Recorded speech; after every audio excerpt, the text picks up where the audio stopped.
Hello everyone, glad to be back. Today is 18th of December, now it's 8:30 in the morning Moscow time.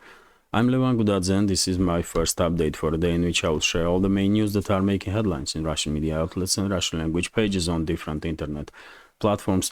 Second update will be a little bit late, in which I will share latest report of Russian Defense Ministry on progress of special military operation during the previous 24 hours, and little later I will have an update for Patreon, for our Patreon community also, and towards end of the working day this evening I will upload the next episode of Telegram Reports program on Rumble. This program is exclusively done for Rumble.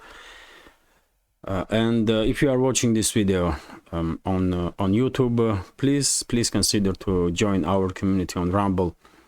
Also, I remind you, dear friends, that on YouTube my channel is not monetized, but on Rumble channel is monetized. So if you can view videos on Rumble, that will be great support, for a project and for me personally. Right now, little over 1700 of us on Rumble, and I hope video assistance we will manage to reach 2000 before end of this month. That would be great. That's been said, let's talk about news now, and first of all, short summary of the situation on Ukrainian battlefield. According to reports on Russian media, Russian military channels, and Russian Defense Ministry, there was no significant or crucial changes on any of the sectors of the front line. Operational pause is holding all along the line of contact, although of course there are several areas where hostilities between the sides are extremely active, I will say. And of course I'm talking about Donetsk sector of the front line, Avdiivka and Bakhmut areas. In both directions Russian forces are conducting offensive operations and achieving quite serious success, although we are not yet talking about breakthroughs in any of these two directions. When it comes to other sectors of the front line, it's mainly artillery duels between the sides, local scale skirmishes and reckoning force operations. Nothing is happening in the scale that will influence overall situation on these sectors in immediate future. And dear friends, if you are interested in little more detailed information, I did share in my yesterday afternoon latest report of Russian Defense Ministry on progress of Russian special military operation during the previous 24 hours, and you can check that video. Russian Defense Ministry did reported yesterday that as a result of clashes during the previous day, Ukrainian forces on all the sectors of the front line lost about 650 military personnel, 57 different type of combat vehicles, also 2 MiG-29 fighter jets and 1 Su-25 attack plane. As I said, short video is available on both channels, on Rumble and YouTube, about yesterday's report of Russian Defense Ministry on progress of SMO, and you can check that video if you have not yet seen this. So, well, that's been said, there is plenty of news to unpack, really, so I have to continue with additional informations. Although before I start, let me thank all of you for your time and attention, for your likes, comments. It truly means a lot. And of course, special thank to members of our community who supports my work with donations. Without your attention and support, this project would not exist, and I will not have this unique opportunity to work as a citizen journalist. So thank you very much. Let's talk about news now, and very interesting developments are taking place in Kyiv, in capital of Ukraine. And yesterday afternoon, all the media outlets in Russia, and I guess in Ukraine, and maybe in some other countries also, did reported that in Zaluzhny's office, in office of head of Ukraine's general staff, some devices were found for to track and listen to conversations that are taking place. And well, SBU, Ukraine's Secret Service, made statement about it. They opened criminal case because of these devices have been found in Zaluzhny's office, and they said that devices were turned off. Devices were not working. I don't know if we can trust this information. But what is interesting, who will put those devices in Zaluzhny's office? SBU itself, isn't it? SBU itself. Who else? Most likely it was SBU, and probably Zaluzhny's security staff did find out about these tracking devices, and well, SBU was brought in, and well, now they are trying to somehow deal with this situation and downgrade danger of such a development. And they are saying that SBU is saying now that tracking devices or listening devices were not working. I don't trust them, of course. And I guess this is yet another episode of further escalation of confrontation between Zelensky's camp and Zaluzhny's camp. Of course, some may say that Budanov possibly were able, and his camp, to bring some devices in Zaluzhny's office, which is theoretically possible, but as I understand, Budanov and his camp is now fighting with Zelensky and his camp, not with Zaluzhny. So most likely these tracking devices were put in Zaluzhny's office by SBU under orders of Zelensky and his inner circle. And well, one may wonder how will Zaluzhny respond on this development. Let's see, but it's interesting, isn't it? It's interesting that they are now listening to each other, tracking each other. It's only a matter of time at this point, and they will begin shooting at each other. And the first blood already was spilled. If you remember, a few weeks ago, assistant of Zaluzhny was killed in very strange circumstances. Let's continue with news. And as I reported just a few minutes ago, according to Russian Defense Ministry, during the previous day, Ukrainian Air Force lost 2 MiG-29 fighter jets and 1 Su-25 attack plane. Also, 91 Ukrainian drones were neutralized during the 24 hours. When it comes to drones, okay, no one is surprised. Drones are taking huge part in this conflict. But when it comes to planes, of course, whenever we hear that additional planes were shut down of Ukrainian air forces, me and many of you probably are wondering how many planes the Kyiv regime has left, and that's a question for $1 million, because only few people probably know. I guess NATO leadership of or ruling class of the West did scramble these MiG-29s and Su-25s all around the world. And I remind you, dear friends, that Central and Eastern European states used to be part of Warsaw Pact during the Soviet era, and they did had these planes in their inventory. Especially MiG-29. So I guess all those planes from East Germany and then Germany, after these two countries become united, from Poland, from Slovakia, from Czech Republic,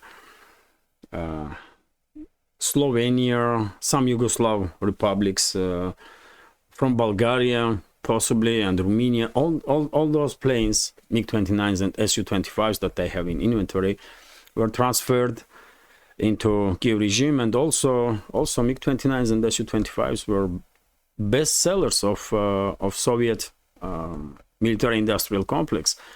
And worldwide, many countries did have these planes in their inventories. In African states, in Middle East, in the Pacific region, and probably Washington and London did buy those planes from those countries and then transfer it to Kiev regime. And that's why when we are talking about reports of Russian Defense Ministry, that there is no ending flow of this information that additional planes of Ukrainian Air Force was shut down. And overall, if we combine, at this point, more than 500 combat planes of Kiev regime was destroyed since the beginning of special military operation. More than 500. And Kiev regime itself, in the beginning of special military operation, probably had just about, I don't know, 200 planes, maybe 300, and that's it. So yes, that's a question for $1 million. How many planes Kiev regime has left? And I don't know. One day we may learn additional information, but not yet. Unfortunately, very rare occasions when Su-24s have been destroyed of Ukrainian air forces, and Su-24s are frontline bombers that undergo modernization and are capable now to launch Storm Shadow, British Storm Shadow, and French Scalp missiles. Although some channels report that Ukrainian MiG-29s also have been modernized to launch those missiles. But anyway, let's continue. TASS news agency is reporting that Gladkov, governor of Belgorod region, did made a statement that Vyacheslav Gladkov, full name of governor of Belgorod region, did made a statement that in one of their border areas between Belgorod region and Kharkov region, Ukrainian DRG did try to cross the border, and gunfight erupted in that area. And even though we didn't receive detailed information, I guess Russian side was tracking movement of Ukrainian DRG, and number of Ukrainian saboteurs probably were neutralized, maybe even captured, and some probably escaped back to Kharkov region during the day. I guess we will learn some more information about it. Maybe Russian Defense Ministry will share with public additional news, and of course I will report about it on my Telegram and the next updates. Also, RIA Novosti's report, according to which Ukrainian MPs are now talking about defense lines that have been built by Kiev regime, and these defense lines have to kind of compensate, according to those MPs, absence of financial and military support from the West, from the NATO member states. So, well, I guess Kiev regime is now changing its strategy from offensive operations to the defensive ones, which is quite understandable, not just because at least for time being there will be shortages of money flow and weapons flow to Kiev regime, but also because severe lack of manpower that Ukrainian armed forces are experiencing. And there are many channels that reporting that Zelensky and his associates did prepare an additional law, according to which draft age will be even lower than it was previously. So younger people will be mobilized forcefully, most likely, and also females in mass. So, you know, this information on its own does indicates how desperate situation in Ukrainian army really are when it comes to manpower. It's not just about weapons, really. It's about manpower also, and well, money supply and weapons supply will, of course, little by little, but diminish eventually. I'm quite sure once US congressmen will go back to the work after Christmas holidays, they will approve Biden's initiative, and the Kyiv regime may will receive some funds. Maybe not 61 or 68 billion that Biden's administration demanded for Kyiv regime in this combined package for Ukraine, Israel, Taiwan, and border security, but at least 30-40 billion probably will be allocated for Kyiv. But in reality, formally for Kyiv, but in reality for U.S. defense, military-industrial complex, and corrupt politicians, because a vast amount of those sums eventually will end up on their bank accounts. And they're not going to lose this big and last big paycheck from Ukrainian story. But after that, I mean, how long this... let's say 30-40 billion from US and maybe another 5 to 10 billion from EU, how long those money gonna last?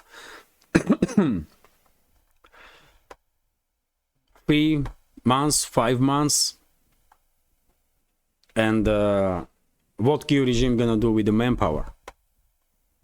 They may receive additional weapons, but who gonna operate with those weapons? And I remind you, dear friends, that front line is about 2,000 kilometers. Line of contact between the sides are 2,000 kilometers. So Kyiv regime needs hundreds of thousands of military personnel to conduct even more or less adequate level of defensive operations. They need additional hundreds of thousands of military personnel, and they have not have that. But anyway, let's continue. I remind you that in case of Russian forces, these Russian defense lines did work perfectly well, because Kyiv regime first of all did not have a good plan for counteroffensive, and also very important that Kyiv regime did not have the air superiority. And when it comes to Russian side, when Russia will conduct offensive operations against fortified defensive lines of Kyiv regime, Russian side will have a superiority in artillery, in aviation, in tactical missiles, in every way, in manpower, you name it. Russian side will have total superiority in every sense, and of course Russian forces will manage to penetrate Ukrainian defense lines like knife goes through butter. That's how it's gonna be, and we will all see it in fairly short time. Just about months ago we did see how Russian forces basically smash Ukrainian defense lines in and around Avdiivka, isn't it? And those defense lines were built since 2014. But anyway, let's continue. RT is reporting that according to former ambassador, UK is contemplating sending its troops to Ukraine. Probably you did heard about this information from different sources. Let's go through some let's read several sentences here. British military leaders are making contingency plans to send troops to Ukraine to help fight Russian forces in case a disastrous turn of events on the battlefield.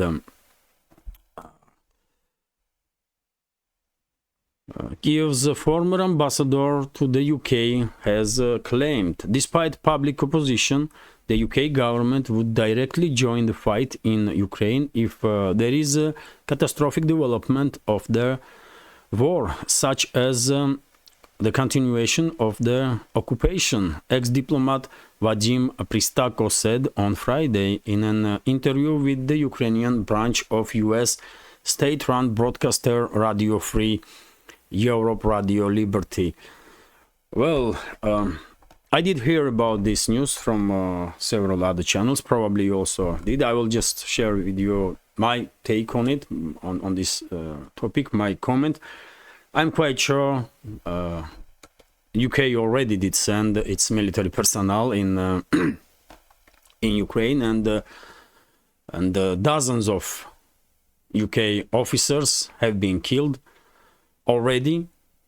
Dozens, maybe more than 100, because I remind you, dear friends, that almost all maritime operations and drone operations of Kyiv regime are controlled by UK's military and the UK's intelligence services, and Russian side did targeted areas of concentration of Ukrainian forces in that were operating exactly that were active exactly in maritime operations, that being drones, maritime drones, aerial drones, or anything else. And during those strikes, I'm quite sure huge number of British specialists were also neutralized. Huge number, maybe over 100 at this point. And it's not just SIS officers, but also officers from Defense Ministry of UK that were actively participating in planning of operations. So it's nothing new that UK's military personnel unofficially are already participating in this conflict against Russia. But London has plausible deniability in its hand, isn't it? They can always say that no, they officially never send or openly never send their troops into Ukraine, and this will continue. This ambassador, this former ambassador of Ukraine into the United Kingdom, is misleading society in the Ukraine, and trying these statements are just attempt to somehow build up morale in the society, that, you know, if things go bad, then UK will join, and then US will join, and they will fight for us, and they will die for us. It's not gonna happen. Some special forces, some officers to plan some operations have been sent already by UK, by United States, other NATO member states. I remind you that during the Russian missile strikes on one of the Ukrainian airfields, according to some reports, 12 NATO officers were killed from Czech Republic and Poland just a few days ago, on 14th of December.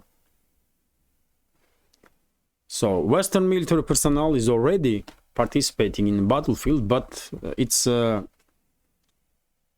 psyops, it's let's say secret operations, and Western capitals, they are maintaining this plausible deniability in their hands.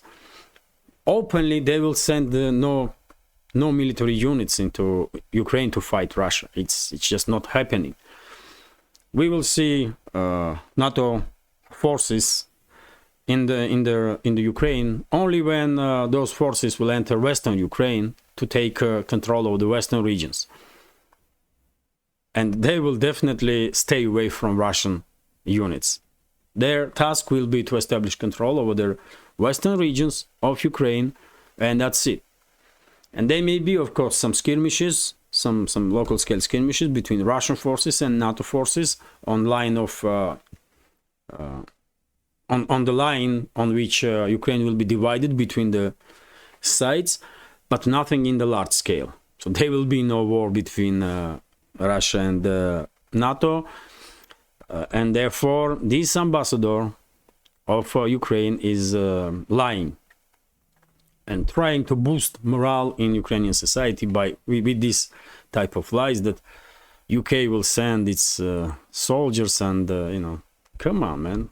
What soldiers? Entire UK's army is just one stadium, man. Let's be real here. And after all, if London will send openly its forces, then it's a direct war with Russia, and most likely it will turn into nuclear war very fast. So London will never do this. London will never risk with nuclear war. It's not a joke. So that's my comment on this news that's circulating in the internet last few days, that London will send its military to fight Russians. Now, secret operations have been conducted by British military and other militaries of other NATO member states, but openly they will send no forces into Ukraine. But anyway, let's continue. TASS news agency is reporting that head of International Monetary Fund did make a statement about Ukraine and said that Ukraine will only survive about a few months without financial assistance from EU and US. That was said during the interview with the Financial Times by Kristalina Georgieva. She is head of IMF, and I guess she is correct. Maybe she is just too optimistic, even, because a few months, it's too much, really. Without Western financial assistance, Kyiv regime will probably have funds just for a month, maybe, or maybe even not that.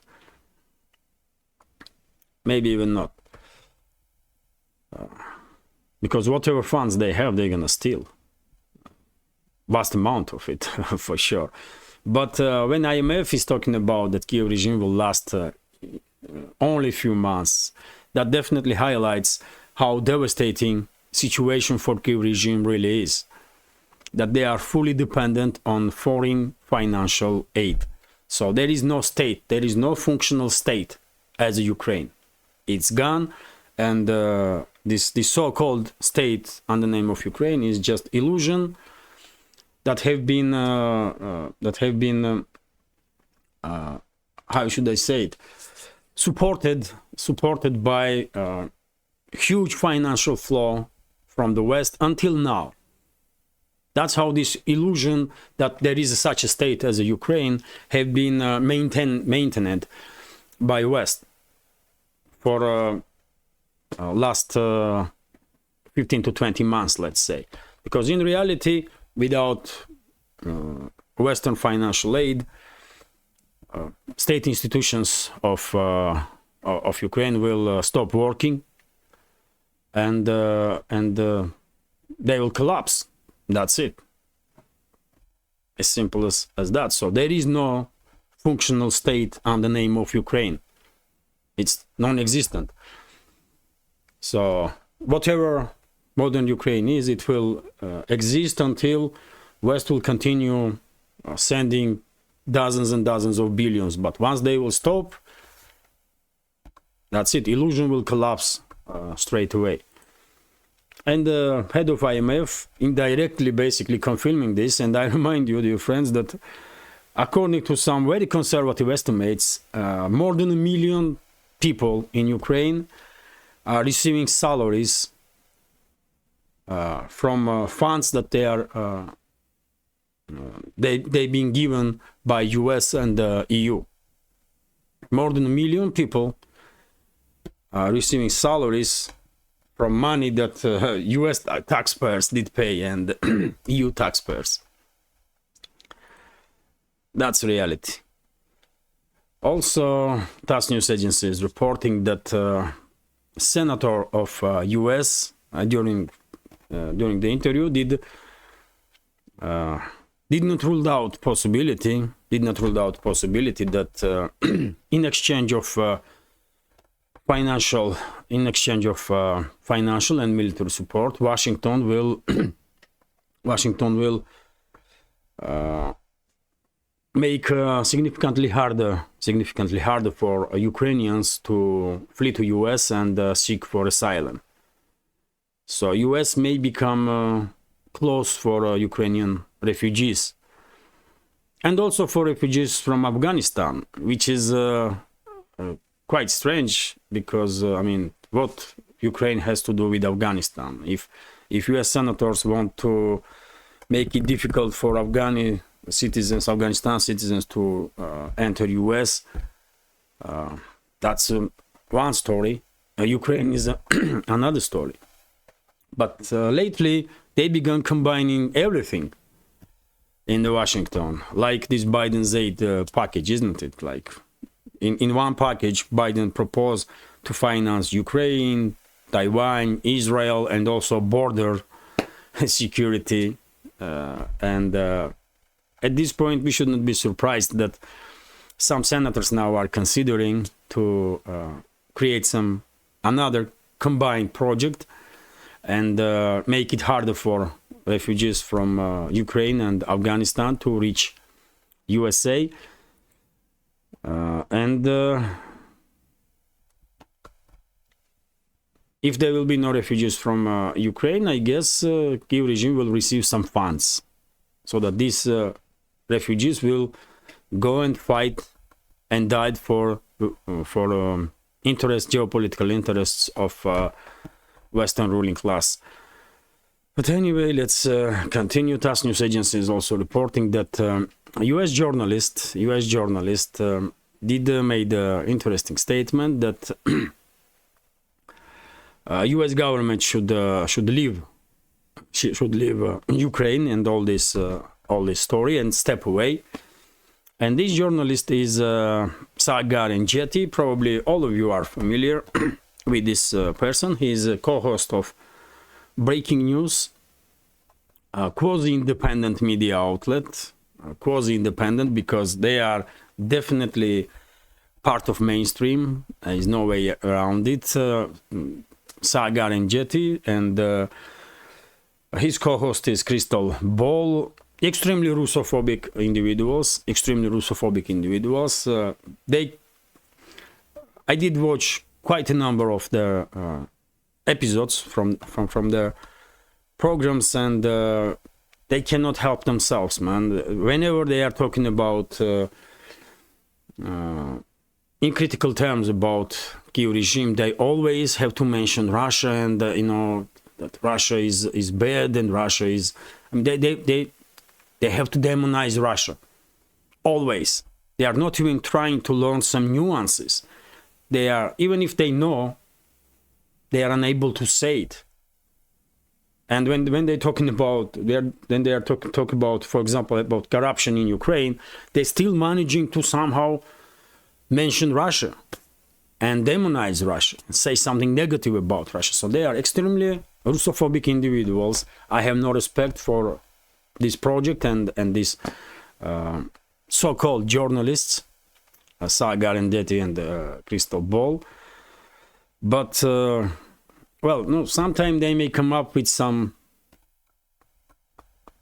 more or less understandable idea, and well, in this case, Sagar and Jett said that US basically lost strategically in Ukraine, and this is not the first time. US is constantly losing in strategical terms whenever they are engaged in hostilities worldwide. Since the Vietnam War, and well, one may say this, of course, but on the other hand, it all depends what really motivates US leadership.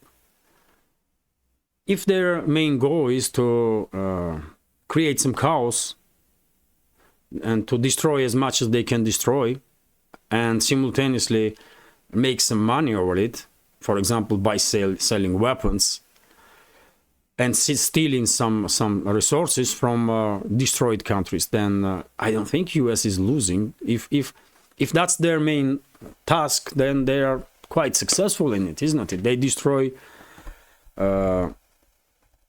Iraq, for example, and they rob Iraq, and U.S. military-industrial complex made hundreds of billions. U.S. military-industrial complex and corrupt officials in U.S. made hundreds of billions. And yes, maybe U.S. didn't achieve much, but as a state, and U.S. reputation was destroyed. But since when U.S. military-industrial complex or energy companies or politicians majority of them. Since when they care about US or US reputation? They never did, and then they will never will. So it's all depends on the prospect, from which prospect you are looking at the situation. When it comes to state US, yes, US reputation have been destroyed by this military actions in Iraq, in Afghanistan, in Libya, Syria, you name it. US reputation is being destroyed right now by actions of Netanyahu's government, for example, in Israel, isn't it? Against Palestine, because US is in support of whatever Netanyahu's government did and will do. And US is formally, some statements we may hear some statements from US politicians, but in reality they are sending weapons, man. They are sending weapons which are then used by IDF to do what they are doing. Well, US don't really have any reputation no more, really. But if we take a look at the situation from prism of interests of real rulers of the US, military-industrial complex, corporations, like in energo sector, in banking sector, and the corrupt politicians, they are winning. They are becoming richer and richer, as with each new conflict. So that's how it is. But anyway, when it comes to this Sagar and Jett and the crystal ball, they are not independent journalists. They are not even journalists. They are propagandists and extreme Russophones. For example, Kristen Ball is positioning herself as someone who cares about civilians in Palestine, and she tries to, play on a field of U.S. liberal public who is actively against actions of Netanyahu's government, and Crystal Ball is trying to gain some popularity among leftists, let's say. But same time, I never hear that she was very concerned about residents of Donbass, when Kyiv regime since 2014 were killing them, civilians. I never heard that she was concerned about civilians in Donbass. So why is that?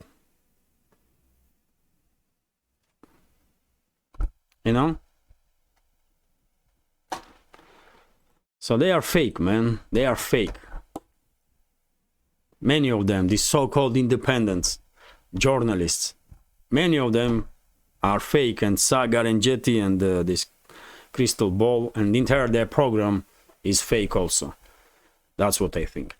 And next topic is exactly the Middle East. TASS news agency is reporting that Netanyahu didn't rule out possibility that there will be talks and possibly even agreement between Israel and Hamas on exchange of prisoners or hostages.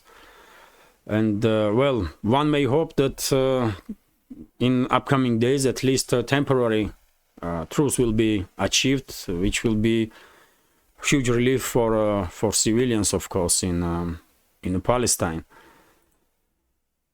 University reports that Israeli government did announce that additional border crossing will be opened to with the Gaza Strip. Kerem Shalom, that's the name of border crossing, and trucks with the humanitarian aid will be able to go through this checkpoint.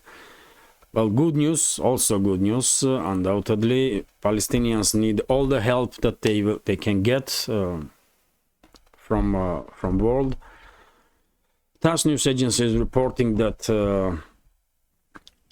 well, during one of the strikes of Israeli armed forces on a refugee camp in Jabalia, 90 civilians were killed and many more wounded. Well, unfortunately, this type of tragedy is happening on daily basis now in Palestine,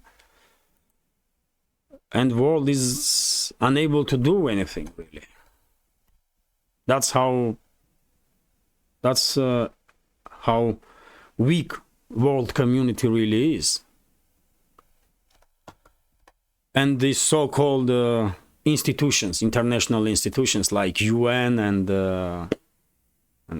so on.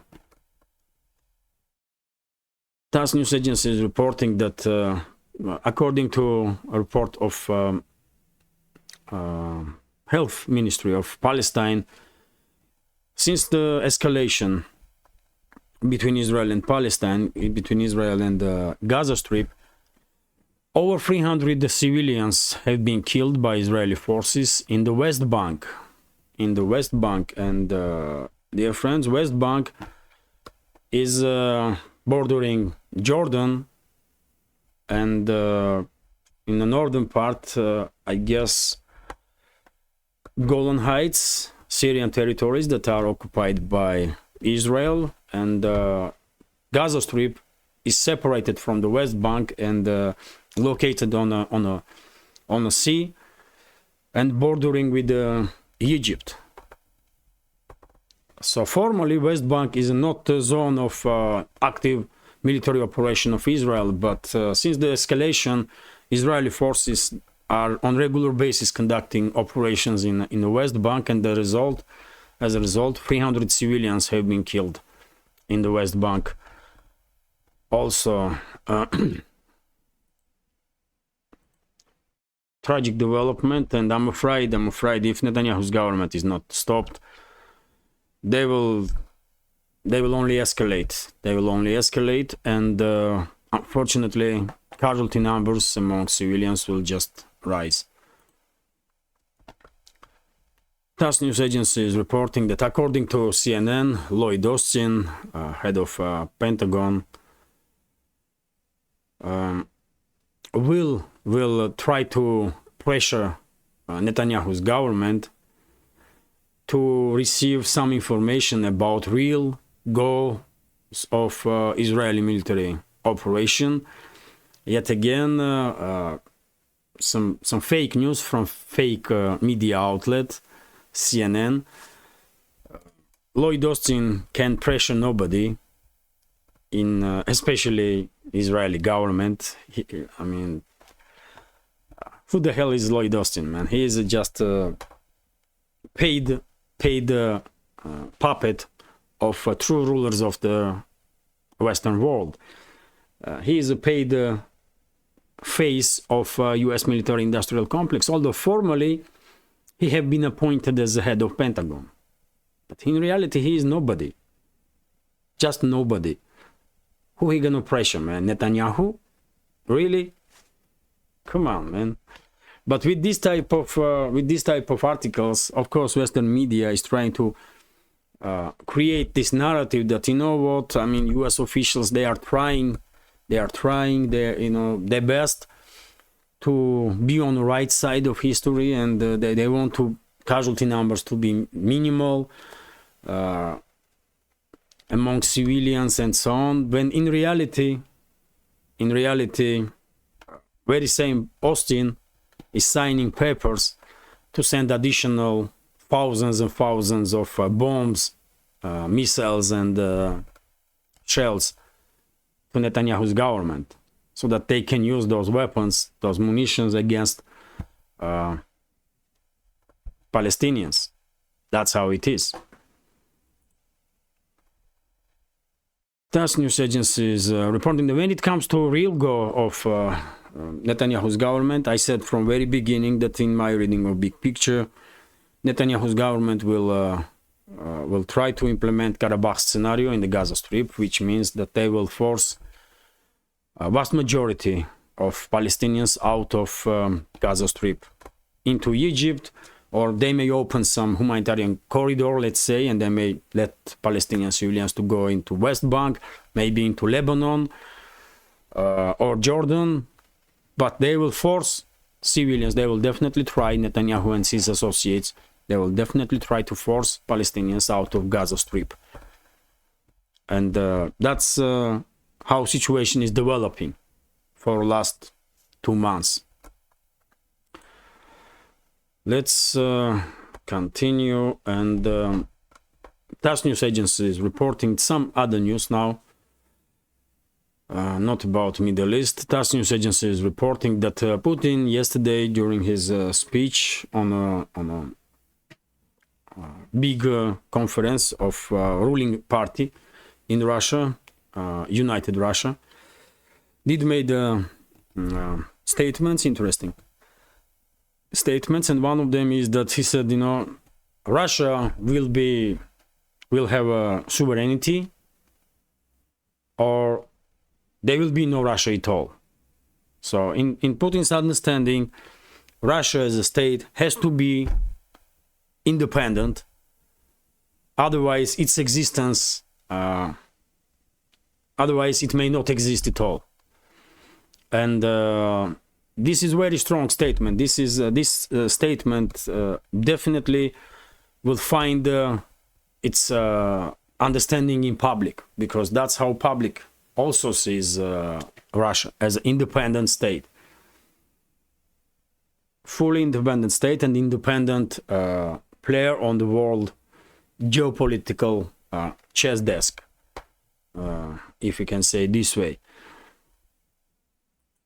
And these kind of statements also are warning for everybody who thinks that they can, you know, they can force Russia to, you know, to become a subsidiary country or colony or something like that. It will not happen. Russia will always resist until it exists.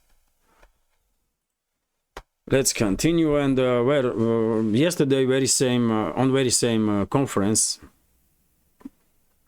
Russian ruling party openly backed Putin's presidential bid, which is of course not surprising. But a few days ago, some groups of citizens also named Putin as a candidate, and there were reports in media that Putin will run as an independent candidate, although he will have a backing of a ruling party.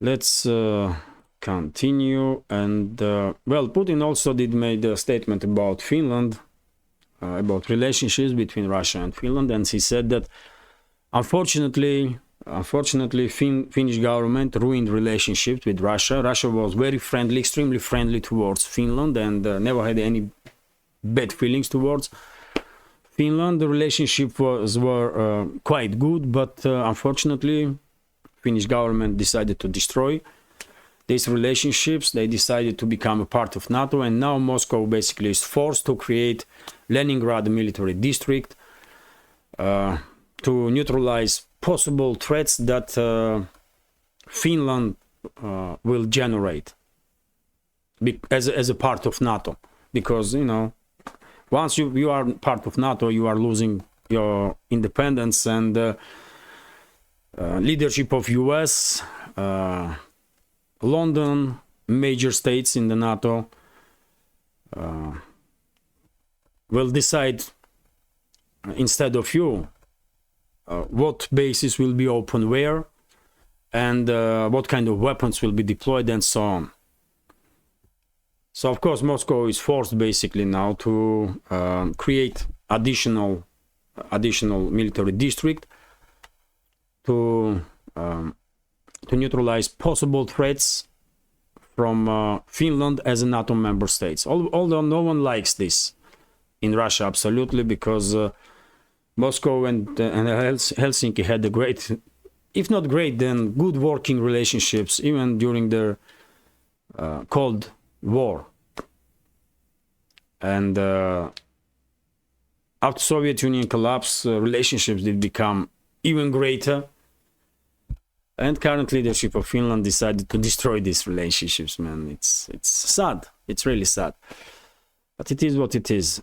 RIA Novosti is reporting that bloc of ruling party in the Serbia under leadership of current President Vučić is leading in the parliamentary elections. And according to data that is available for now, this ruling bloc is receiving 49.84% of the votes after more than 50% of votes have been counted, and most likely this ruling bloc will stay in power. And if so, then I guess no significant changes will be expected from Serbia when it comes to its foreign policy. RT is reporting that according to statement of foreign minister of Hungary, Peter Szijjártó, Russia poses no immediate threat to NATO, including to those members of the bloc located close to its borders, because any attack would trigger an overwhelming response. Well, Russia is not a threat for NATO not because Moscow afraid of response of NATO, man. Fatalism has quite a big role in Russian mentality, in Soviet mentality, I would say. So if something has to happen, it will happen. So if we have to fight and die, we will fight and die. That's quite simple, but approach that we do have in life in general. So Russia don't afraid nothing really, but same time Russia don't really want to fight if it's not necessary, and therefore Russia is not threat for NATO. No. And in this regard, I will agree with Peter Szijjártó. Russia definitely is not a threat for any NATO member states, and not just NATO member states, but to nobody. If Moscow is not provoked, if Russian interests have not been harmed and Russia have not been attacked, and Moscow is not provoked, then Moscow will act friendly towards any country in this world. That's how it was always, and that's how it will be.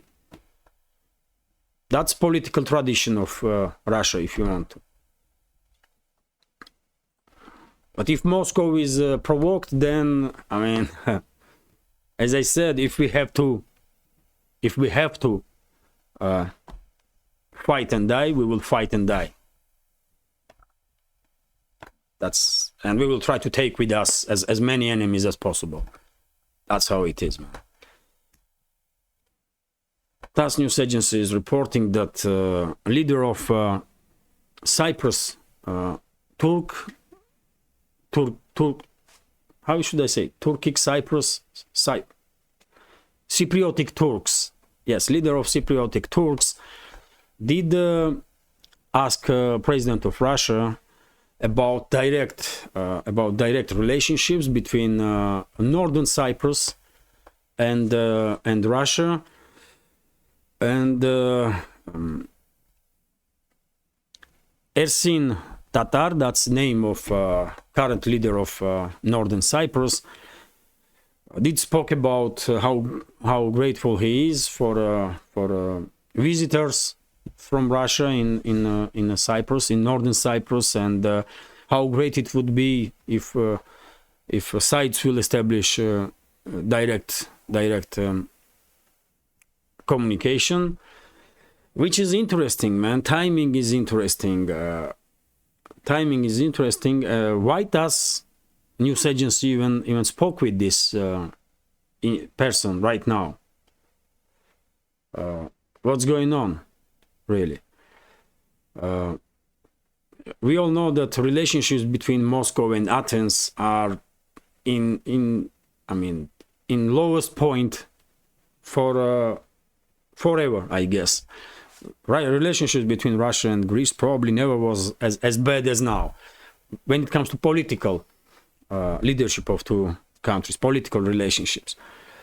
And I remind you that Athens were very supportive of these Ukrainian criminals that created so-called church there in Ukraine, so-called Ukrainian Orthodox Church or something like that. It's not a church. They are.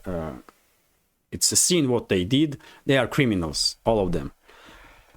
And unfortunately, Athens were supporting these actions of Ukrainian criminal so-called priests. And Athens indirectly were also in support of pressure that was put on true Orthodox Church of Ukraine, which is part of Russian Orthodox Church. So relationships between leadership of political and religious, we can say, leadership of Russia and Greece are in very bad conditions. And who knows, man? Who knows what kind of talks were taking place between Moscow and Ankara, for example. I don't want to think that in response to these aggressive steps or anti-Russian steps of Greece government, Moscow will recognize Northern Cyprus. I don't think this will happen. But same time, I did not like it all that this information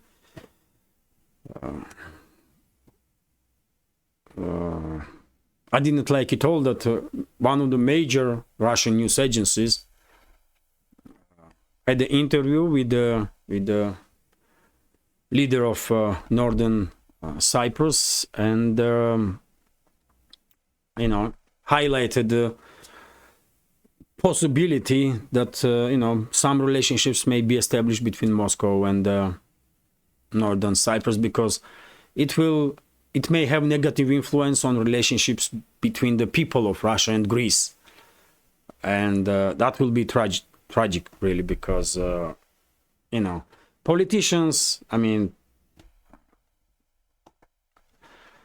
they may they come and go, but relationships between the people always should be on good terms. And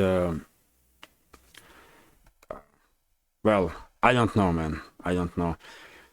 At this point, nothing will surprise me, even if Moscow will recognize Northern Cyprus. At this point, dear friends, only Turkey has recognized Northern Cyprus as an independent state.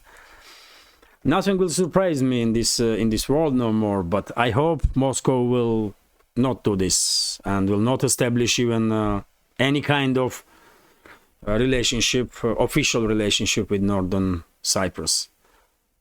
It will possibly have negative influence on relationships between Russia and Greece, and it would not be okay, in my opinion. The world is so complicated place, isn't it? There are so many nuances just about everywhere that, Anyway, let's continue. RT is reporting that North Korea warns of devastating nuclear response. Yet again, Pyongyang is warning everybody, especially South Korea and the US. So North Korean Defense Ministry has accused the US and South Korea of preparing for a nuclear war, warning that any use of force against North Korea would be met with a preemptive and devastating response.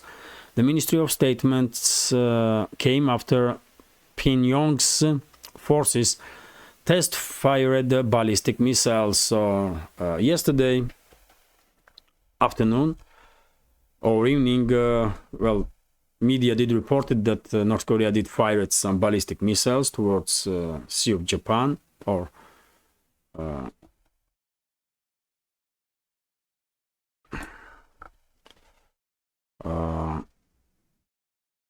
towards Japan, basically. Not to hit Japan, but these missiles fell down in the sea, and Japan already responded on this, and they protested, and they had some emergency meeting in the government and stuff. And well, North Korea is a nuclear state, so they definitely are capable of delivering some devastating strike.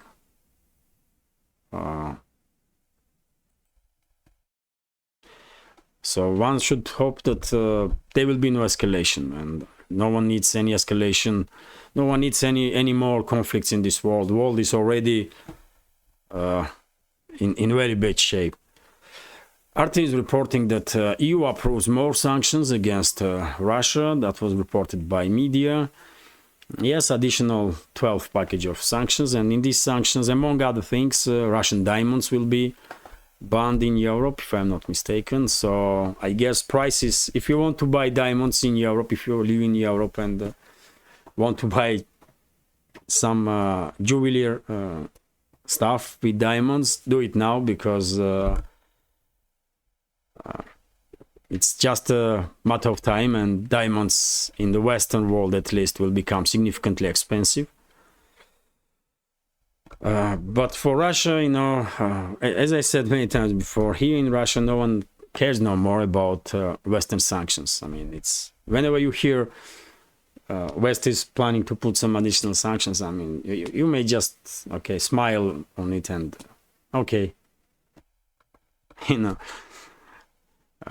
no one cares really about Western sanctions no more. RT is reporting that shipping giants halt travel aimed attacks. This is big news. This is definitely big news. Two global shipping majors, Denmark's Maersk and Germany's Hapag-Lloyd, halted their vessels' passage through the Red Sea on Friday, citing security risk. In the statements, both companies said the measures came in response to a string of attacks by Yemen-based Houthi rebels on ships traversing the area. And this is big deal, because those ships now have to go all around the African continent, and it will increase time for shipments at least for a week, isn't it? At least for a week, and prices will, of course, rise for a shipment. So I guess if this situation in the Red Sea will continue, then we may even see some hike in inflation worldwide. In some countries, significantly.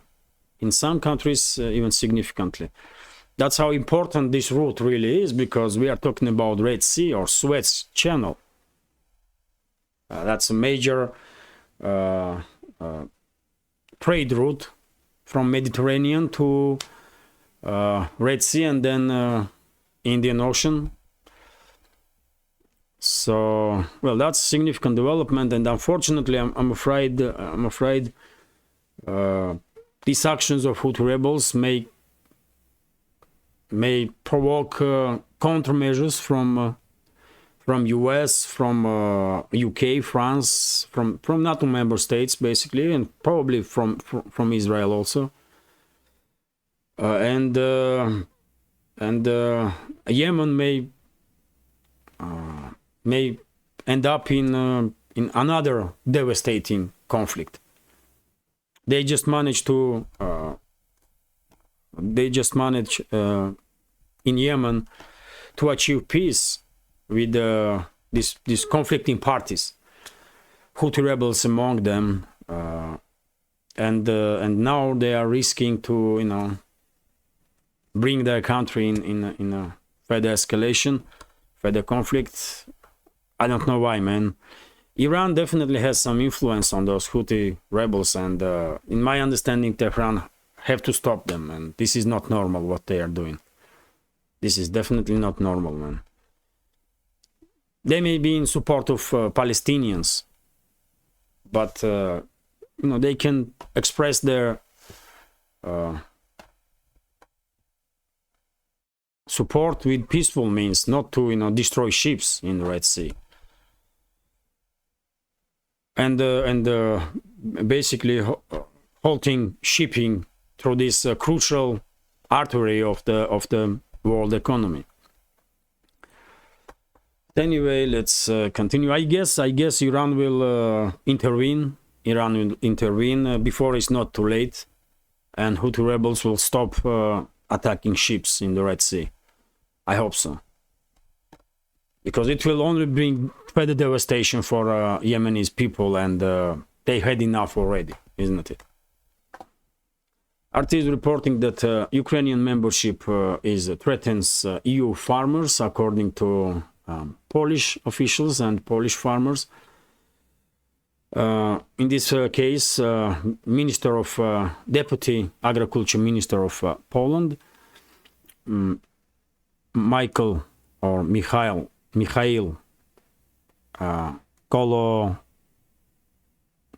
Kolodziejczak,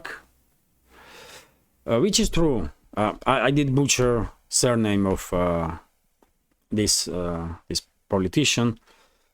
Sorry for that, but he's definitely correct. He's definitely correct. EU farmers, last EU farmers need now, it's Ukraine to join EU. Of course, it's very hypothetical talks. Ukraine will never join EU. It's obvious. But last thing European farmers need now is cheap goods from Ukraine, including agricultural goods, because they cannot compete with Ukrainian agricultural produce. They just cannot. And annoyed. Also, RT is reporting that German customs threatens to seize Russian Christmas gifts. That's a new level of craziness from Berlin, man.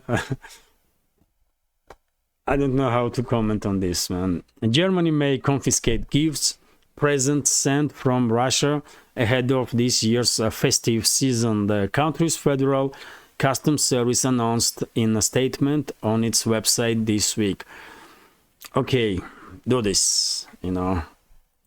It's impossible to comment on. It's just, I did share this information just to demonstrate level of craziness of current government in Germany, man. I mean, level of Russophobia, level of craziness is just unmatched, really. Germany is now on the level of Baltic states and Poland when it comes to Russophobia. maybe they even surpass Polish elites and Baltic elites, because they are acting even more crazier than those ones.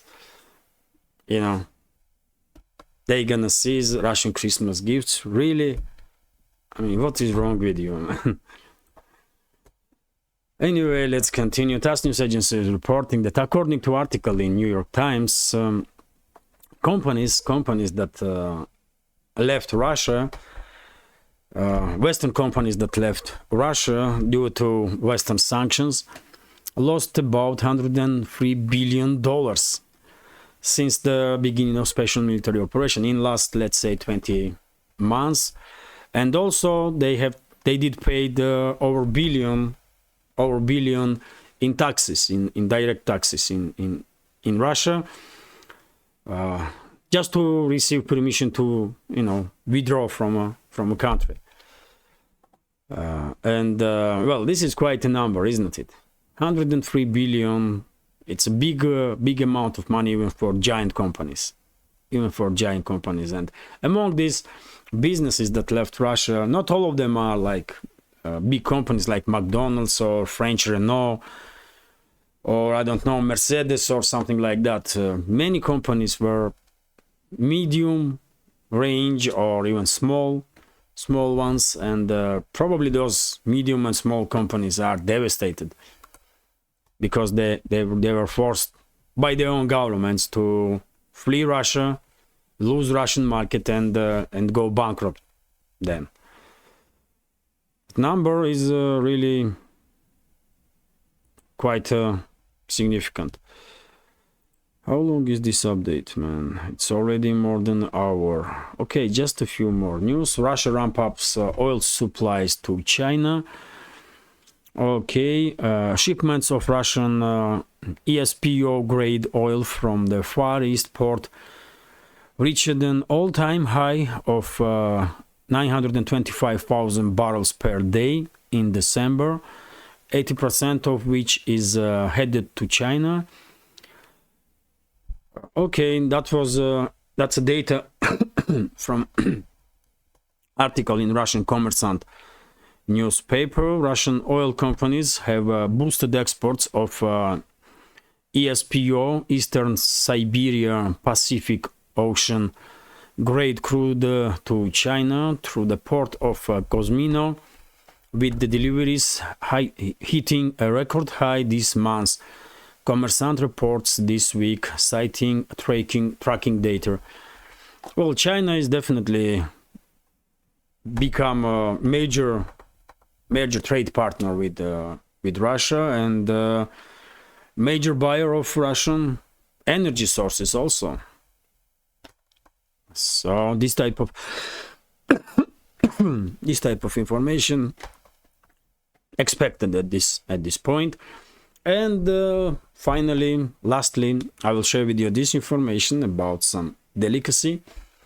Production of traditional Russian delicacy surges. The production of red caviar in Russia has reached its highest level in over a decade. Industry group has reported between January and October, Russian fisheries produced 22.288 tons of salmon caviar, the highest output since 2010. The All Russian Association of Fishery Producers said this week. This year volume is 2.6 times higher than the output during the same 10 months of the last year, the association added. Well, that's quite interesting. Huge increase in production of red caviar. Why? I don't know. No, it's good, but who needs so much caviar? Or why not? Everybody loves caviar, or almost everybody, I guess. But then, dear friends, red caviar is of course delicacy, but black caviar is as I understand, I don't really like caviar, but black caviar is I guess most expensive one, and this red caviar is like cheaper version, but still it is delicacy, isn't it? And well, on this interesting news, I will end today's update. New year is coming, and of course caviar will be on the tables of many families during these New Year celebrations.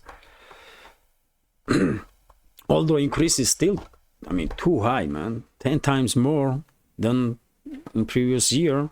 That's quite a number.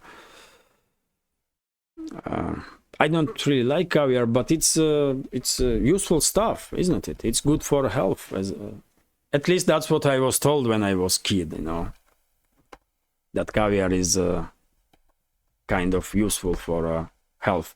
But anyway, this is it for today's first update. I hope you will find news that I reported about interesting, and if so, please click that like button, leave some commentary about any topic you like, or as many comments as you can. And if you think, and if you can, please share links to my videos or channel with your friends on any of the platforms that you are active on. And if you think this project with several channels on YouTube, Rumble, Telegram is interesting, useful, entertaining, has some potential and deserves to exist in this field of news and political commentary, please consider to support my work with small donations through PayPal, buy me a coffee, or by subscribing to my Patreon page. You can see links under this video in the description box. or in the pinned comment. This is it for now. Have a great day and successful new week, and see you soon. Take care.